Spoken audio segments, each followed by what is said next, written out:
Sejam bem-vindas a mais um podcast das Lúpicas.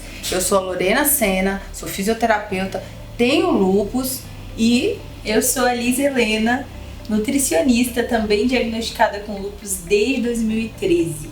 E hoje a gente vai falar sobre o poder da comunidade. Mas antes, roda a nossa vinheta.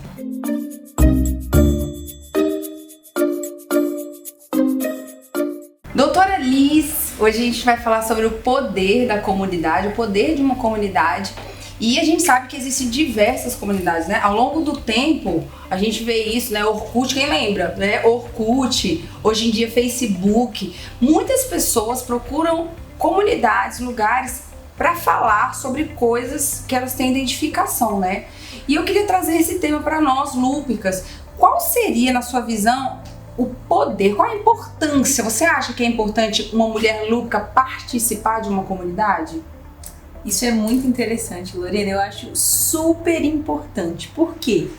Porque muitas vezes no nosso convívio do dia a dia as pessoas não têm essa paciência. Eu não sei se com você era assim, mas as pessoas não tinham essa paciência de te ouvir, de ouvir o que você está sentindo. E eu acho que uma coisa que é muito do nosso perfil, né, é gostar de ser ouvida, né, dessa questão da atenção, e muitas vezes a comunidade ela traz isso, porque ali é onde você pode expor coisas que outras pessoas entendem, né, que você não vai ser ali julgada, de muitas vezes, reclama muito, então, tá se fazendo de vítima, né, às vezes você fala assim, nossa, tô cansada, aí a pessoa, mas você dormiu o dia inteiro. Mas essa é a realidade, né, de quem tem o lúpus. Então eu acho que a comunidade é muito legal, tanto para essa identificação, quanto para que a mulher consiga desabafar, consiga externalizar coisas que muitas vezes ficam ali, sabe, de angústia, de situações que ela precisa falar e ter alguém que as entenda. Eu acho que é importante. E é engraçado, né, que, como você falou, às vezes a gente que tem a doença, a gente passa por essa dificuldade. As pessoas não entendem a nossa situação. Então, é por isso que eu acho que as comunidades, elas nunca caem em desuso. Porque você vai atrás de alguém que tem identificação com você naquele assunto, naquele Exatamente. Problema. E é muito importante, né, porque você percebe, eu não sei você, mas imagino que sim, a gente se sente muito sozinha. Porque as pessoas têm muita dificuldade de entender a nossa doença, entender esse diagnóstico. Na maioria das vezes, né, quando você relata que tem lúpus, o que é lúpus? Né? O que é isso? As pessoas nem sabem o que tipo é a doença, de na verdade, né? Exatamente. E pesquisar isso, né, quando você só pesquisa isso e não conversa com alguém que tenha, eu acho que é uma dificuldade muito maior, porque aí você pega só o ônus do que de fato existe na doença, né? Do que de fato é a doença, exatamente. As pessoas têm muita dificuldade e eu acho que numa comunidade a gente consegue se sentir compreendida, né? É verdade. Muito interessante. Mas, assim, do tempo que você tem lúpus, você já participou de alguma comunidade? Você já teve alguma experiência não tão boa? Que a gente aqui falou só da parte boa de fazer parte de uma comunidade, mas você já teve uma experiência negativa com comunidade? Então, bem no início, quando eu tive... Hoje eu faço parte de várias comunidades, eu tô lá. Mesmo que caladinha, eu tô lá. Mas, no início, eu entrei em algumas comunidades para entender um pouco. Só que eu não aderi, assim, a essa coisa da comunidade. Por quê? Porque na realidade, isso é uma visão minha, tá? Não sei se você teve isso, ou se as mulheres que estão nos vendo se identificam com essa situação.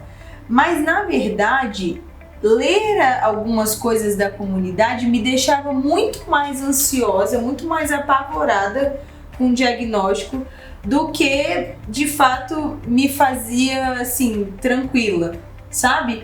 Eu lembro que logo quando eu tive esse diagnóstico, eu conheci uma mulher que tinha lúpus. Até então eu não conhecia ninguém. E uma das coisas que ela me falou, ela falou assim, olha, Liz, você precisa entender que você precisa ter uma vida calma. Você precisa ter uma vida tranquila, sem estresse, porque o estresse faz com que a lúpus se desenvolva. E eu conheço muitas mulheres que desencadearam crises, né, do lúpus por questões emocionais. E ela falou assim, você precisa descansar. Então, se você sentir que você precisa descansar, descansa, porque sua vida tem que ser calma. Aí eu recebi isso, tranquila. Ela, olha, hoje eu vivo tranquila, eu faço atividade física, e foi me contando um pouco da história dela. Só que assim, falar pra gente ter uma vida calma na realidade de hoje, né, de trabalho, de cuidar de casa, né, de cuidar de um casamento, de investir na profissão. Todas as rotinas, né, que a gente todas tem, as né? rotinas, é muito complicado essa coisa de, eu vou ter uma vida zen, né? E aí, eu fui para as comunidades. E nas comunidades é que eu não encontrei ninguém com essa vida zen mesmo, assim.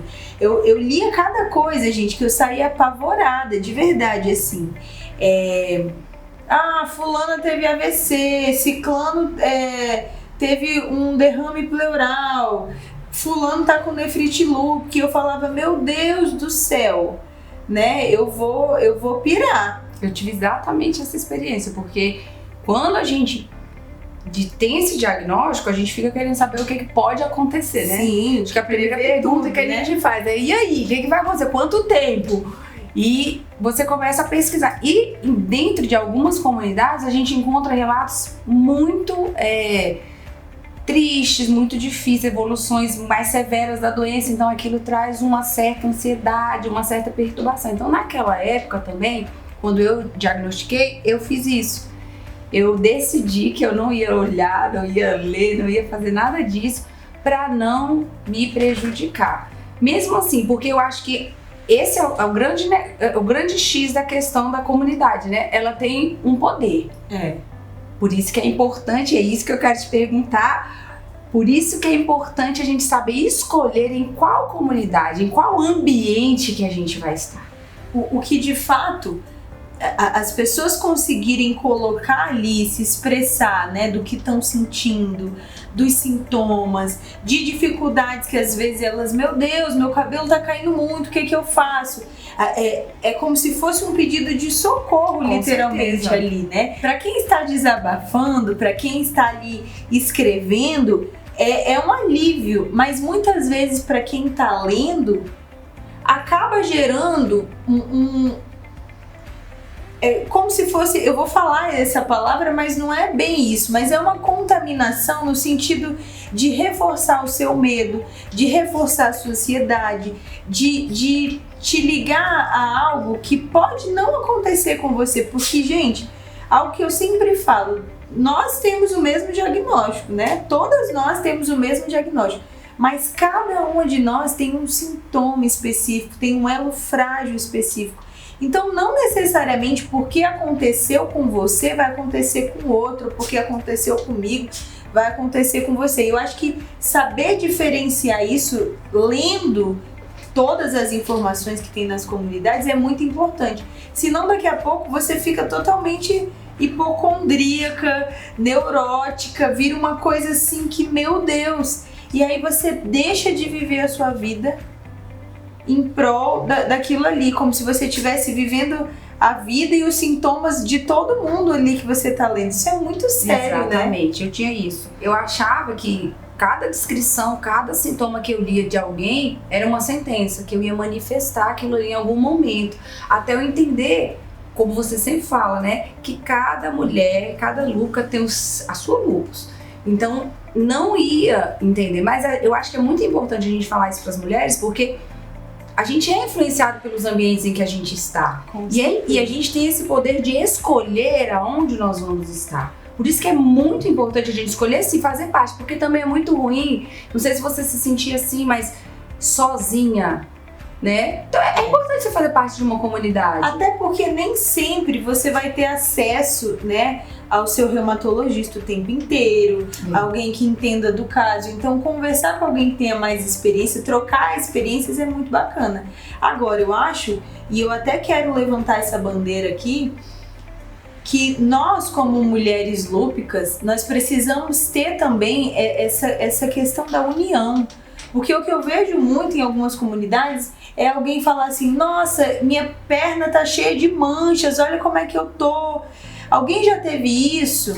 Aí o que as outras pessoas respondem, geralmente é eu tive, aconteceu isso comigo. Ao invés de você trazer ali, muitas vezes, uma palavra de conforto para aquela pessoa que está ali, sabe? Não de consolo, nós não precisamos de consolo, mas de falar assim, olha, eu tive, mas fica tranquila, vai dar tudo certo, veja com o seu reumato a questão dos remédios, seja positiva, porque o que eu vejo muito é a pessoa, em tentar ajudar, ela compartilha um problema que é dela também, e aí o negócio não tem um desfecho, fica ali todo mundo, eu tive, aconteceu isso, e aí gera um problema muito maior e não tem um desfecho da pessoa falar assim, não, mas vai dar tudo certo, as coisas vão se ajustar, porque, gente, essa é a realidade da vida, a gente passa por muitos percalços durante a nossa vida, mas uma hora vem a parte boa, a vida não é só tudo ruim, né? Então nós temos que ser mais positivas em relação a isso. E eu vejo muito assim, que essa questão da influência do ambiente é muito sério, porque tem mulheres que de fato não conseguem ser felizes, Lorena, por conta do diagnóstico. Elas vivem nessa vida assim de reclamar dos sintomas, das dores, e aquilo ali vira... O lúpus é o protagonista da vida daquela pessoa. E isso é muito forte, né? Porque ele vira uma grande bola de neve. Grande bola de neve. E eu vejo que, eu acho que é importante a gente trazer isso para as mulheres, elas entenderem o poder da escolha que elas têm. Sim. Por isso é importante você escolher o ambiente onde você vai estar. Porque senão você vai aceitar a influência daquele ambiente que você está inserido. Então você precisa fazer uma escolha. Se você percebe que aquele ambiente te faz mal, né? Escolha outro ambiente, um ambiente que traz frutos bons, que você se sente bem. Então, como eu fiz naquela época, como você fez também, aquilo me fazia muito mal, eu ficava mais doente. Eu decidi que eu não queria viver daquele jeito. E eu queria que a gente pudesse fechar mostrando para essas mulheres que dicas a gente pode dar para as mulheres saberem escolher uma comunidade, né? Uma comunidade, por exemplo, para mulheres lúpicas. O que tem que ter nessa comunidade? Que tipo de conversa tem que ter lá? Que tipo de resposta tem que ter? Qual o ambiente? Como a gente vai se sentir? Eu acho que uma comunidade bacana é uma comunidade onde haja apoio, onde haja união, mas não união de todos temos lúpus, estamos com dores, estamos em crises, vamos nos unir. Não. Eu acho que uma união no sentido de assim, estamos todas no mesmo barco, mas vamos nos unir para sairmos dessa, sabe? Para que a gente possa enxergar um futuro, enxergar uma esperança, né? Vamos lá, vamos juntas, vamos conseguir ter uma vida normal, mesmo tendo o nosso diagnóstico. Vamos ali praticar assim uma atividade física, se alimentar bem, vamos ter papos legais. Você não precisa necessariamente estar ali só no que é ruim, né? Porque eu tenho certeza, Lorena, que alguma coisa boa aconteceu na sua vida, mesmo tendo lúpus. Com certeza. Né? Tipo assim, não é do nada que você simplesmente tem lúpus e sua vida vira um caos. Não é isso. Você tem um diagnóstico, assim como existem outros diagnósticos autoimunes, outros tipos de doenças, mas a importância que você dá a isso é que faz toda a diferença. Eu acho que uma comunidade positiva é nós termos uma visão holística da vida e não só da doença, né? Eu não sou a doença, eu estou com a doença, eu tenho essa doença, mas essa doença, ela não é a Liz, ela não é a Lorena. Eu acho que isso é muito importante, né? Eu não vejo comunidades que falam sobre saúde do casamento, né? Comunidades que falam sobre uma atividade física, muitas vezes sobre autoestima, sobre uma maquiagem, sobre a vestimenta, sabe? Sobre o empoderamento feminino, né? Das mulheres lúpicas. Eu não vejo isso. Eu vejo mais as comunidades que é uma troca de experiências ruins sempre. Não é que a gente não tá falando que não tem que ter, né? Exatamente. Você vai contar a sua experiência pessoal, faz parte, mas o foco não pode ser esse. Exatamente. Porque é como se fosse um fim. E não é verdade, como você falou. Exatamente. O lúpus não é um fim, né? Ele é parte de um processo, parte da sua vida e você consegue, as mulheres podem lidar com isso de uma maneira leve. Exatamente. É nisso que eu acredito e esse é o maior propósito assim, que eu vejo no que eu tenho feito, no que nós temos feito, né? Em relação às mulheres, porque... Gente, existe vida sim após lúpus, pelo amor de Deus. Vida feliz. Vida feliz, vida saudável, e autoestima, e empoderamento sim, existe sim, né? É possível ter uma saúde, mesmo tendo esse diagnóstico, não é o fim, é possível ser bem-sucedida, é possível ter uma profissão, constituir uma família, né? Eu acredito em tudo isso. Mulheres, vocês viram como é importante vocês participarem de uma comunidade? Mas não é qualquer comunidade, uma comunidade positiva, uma comunidade que vai te ajudar a enxergar a sua jornada de maneira mais leve. Eu espero que vocês tenham gostado. Eu sou a Lorena Sena. Eu sou a doutora Elisa Helena e se você ainda não me segue nas minhas redes sociais, eu vou deixar o link aqui embaixo. Segue lá no meu canal do YouTube e no meu Instagram, @LisaHelenaAutoimune. Um beijo e até mais!